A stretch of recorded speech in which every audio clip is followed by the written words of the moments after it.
Hey, Father Michael here. So yesterday was Ash Wednesday, and although this year I am personally following the Eastern um, calendar for Lent, which means it started Sunday at sunset,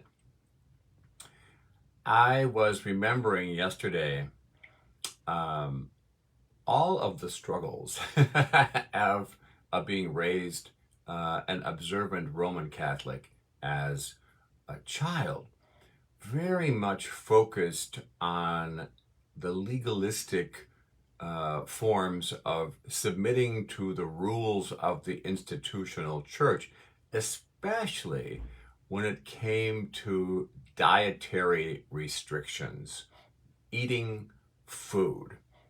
For example, as a very young child, it was forbidden to eat meat on Fridays under pain of mortal sin.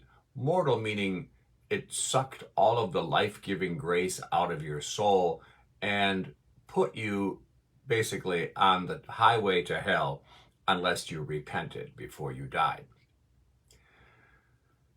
Yeah, that's the page that the church was on. They're still on that page in some ways. Um, so no meat, but here was the catch: fish, although it looks like meat, doesn't count as meat because it doesn't have any legs. So when it said no meat, they really meant no creatures with legs or any parts thereof. Okay, so eating fish, which I despised, was okay. And I remember checking like the labels of prepackaged food like canned soup, for example, and discovering to my horror that sometimes things that looked, kosher enough for Lenten consumption on a Friday were in fact containing meat products or byproducts. For example, like that Campbell's vegetarian vegetable soup was made with beef broth. I don't know if vegetarians just weren't that alert back in the day or what. But so that took the so-called vegetarian vegetable soup off the Lenten menu. I continued that kind of legalistic practice even after the institution officially stopped calling it a mortal sin.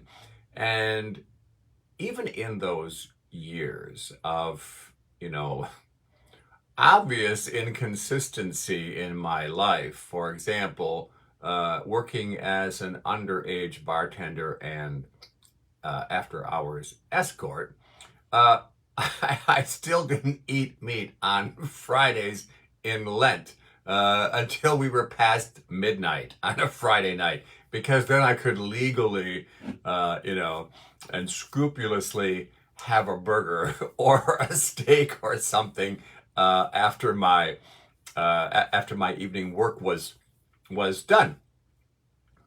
Ash Wednesday and Good Friday were and still are the most troubling days as an observant Roman Catholic, because it's even harder than not eating the animals with legs and feet.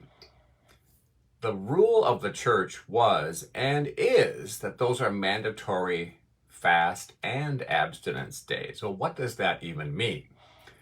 To me, I know on the surface it looks like you ain't eating nothing, bro. But actually, it just means you can still have your fish. That's the abstinence part. You can't have the critters, the land critters. But the fasting part of that means that you can only have one full meal that day, and the other two meals together have to be not more than the full meal that you have later in the day. I don't know if I've ever successfully accomplished that, even when I was trying. There was, and still is in the Roman church, that rule that you must have a fast prior to receiving communion. It's a 1 hour fast prior to receiving Holy Communion. Okay. No food or drink except for water, starting from 1 hour before you're going to receive communion. Well, initially I thought it was an hour before Mass started, but then I figured out, because I was a smart kid, I figured out that, okay, if Mass is at 10:30, I'm not going to get communion to 11 o'clock at the earliest. So I can eat probably till 10 o'clock, which basically means I'm grabbing a toaster strudel on my way out the door to walk down to church, which are still delicious, by the way. I even remember going to confession multiple times to confess the sin of breaking the communion fast, because I was a nail biter and eater. I would swallow them, because what are you going to do with them? And it occurred to me one day as I'm sitting in church at the school Mass before school, which back in the day was every day,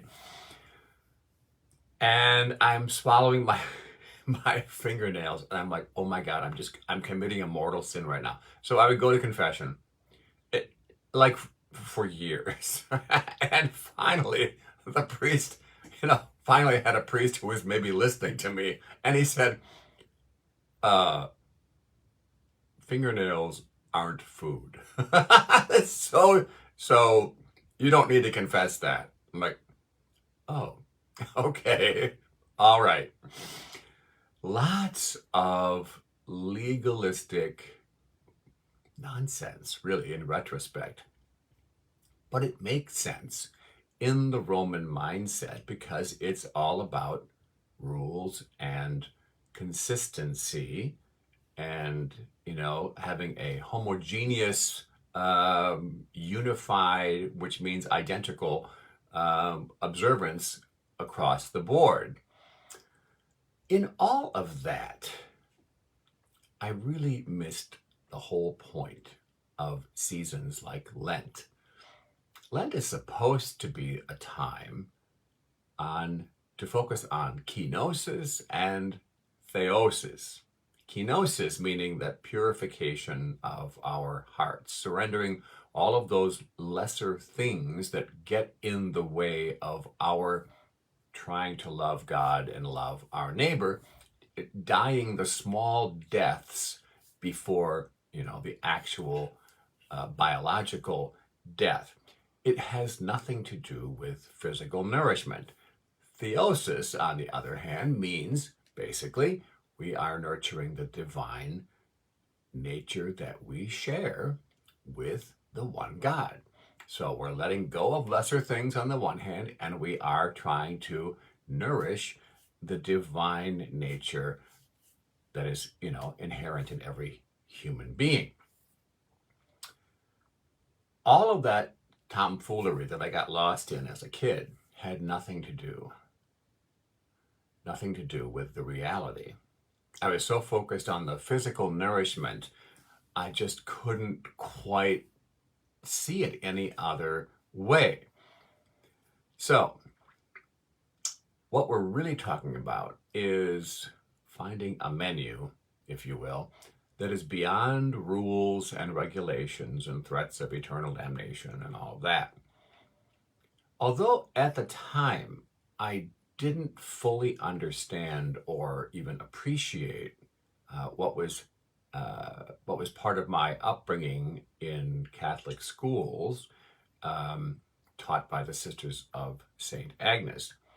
They were, in fact, the ones who planted the seeds from the time I was 7 years old, the seeds that would later germinate and sprout and grow into what is now my adult understanding of spirituality and spiritual growth. To be sure, we were living in a pre-conciliar age there for a few years. And so, part of the drill was they had me memorize certain prayers, the Apostles' Creed, the Lord's Prayer, the Hail Mary, the Glory Be. We had to do that to prepare for Eucharist, and then we had to go meet with the priest one-on-one and recite what we had memorized. I still rely on those prayers today, especially when I just lack my own words because I'm so caught up in the emotional reaction to what's going on in my life. So I'm all for memorizing prayers. I think those have a place. But it was more than that. More than that. They taught me that I should be focusing more on the spiritual nourishment I'm consuming over the physical food that I'm ingesting. And that's where I'm at today. It's taken me a minute to get here, but that's where I'm at. I'm focusing now more on that spiritual nourishment piece. The spiritual life and kenosis and theosis are really kind of comparable to the image of a farmer's field in the springtime. As hard-pan soil, that's us, we're the soil, we're called to surrender to the sometimes overwhelming experience of being plowed by life's tragedies and exigencies and triumphs and all of that. And with each pass of the plow, the soil of our hearts is being broken down, becoming finer and softer, more able to receive whatever it is that God is trying to plant within us and to accomplish in our short lifetimes. And as the soil of our hearts continues to break down and the furrows become deeper and deeper with each passing of the plow, we finally become able to receive in a deep way, in the depths of our soil, of our soul, the nourishment that we were always intended to receive. That is the goal of Lent. That is the goal of life. Proverbs 22 verse 6 says, "Start your children off on the way they should go, and even when they are old and crusty, they will still follow the path." Well, I'm one of the old and crusties, and I'm, by the grace of God, still trying to follow the path that I received, that I was instructed in as a young boy. The goal of Lent, and indeed the goal of human life, is really simple. We make it complicated and it's not. It is to grow in faithfulness to God and to surrender more and more to God's higher purposes. That cannot happen if we are always distracted by external observances or legalistic ways to wiggle out of expectations, or finding ways to somehow circumvent the man-made rules or expectations that we've been gifted with. Faithfulness does not come from legal observance. Faithfulness is the fruit of relationship, and it is that relationship with God. That is what is going to carry us through times of grief and loss and all the challenges of living this life. Not eating land animals on specific days has no power to comfort us when the darkness falls on us, as it surely will. As we say in the Old Catholic Communion, it's not about the rules. It's about relationship. So today, second day of Lent, for those of you in the Latin Western Church understanding, let's be mindful of how we're nourishing ourselves spiritually. And if we're kind of starving spiritually and malnourished, let's do something about that. Let's try a little meditation. I received information just yesterday that on Saturday at 11 a.m. Eastern Time, our time, there is a combined meditation and prayer for peace in Ukraine. I intend to be in that time of prayer, and I invite you to check out, the YouTube offerings on this. Unified or combined meditation, I think if you do the search, it'll come up. There's a couple of different things. There's another one on Sunday at noon. Again, people of faith coming together to combine their prayers at the same time, to synchronize their prayers for peace and a cessation to violence. Pray with me.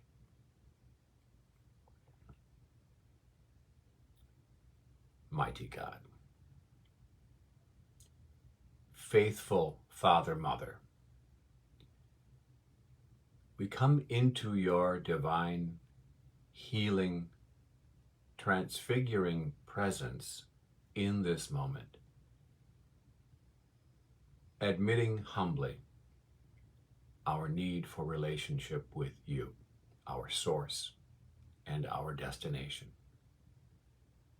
Help us today to put aside the distractions of this life, to focus more on loving you and of committing ourselves to your purposes. For all of those who are struggling the world over, the families who are displaced, the children who are suffering, we ask your abundant blessings. Show us today how we might be of assistance to those, since we are all part of one family of faith, regardless of our religion. Amen. And now may the God of peace, the God of kenosis and theosis, be with you and with all those you love today, with the blessing of our mighty God. Otsa, i Synu, i Świętemu Duchu. Amen.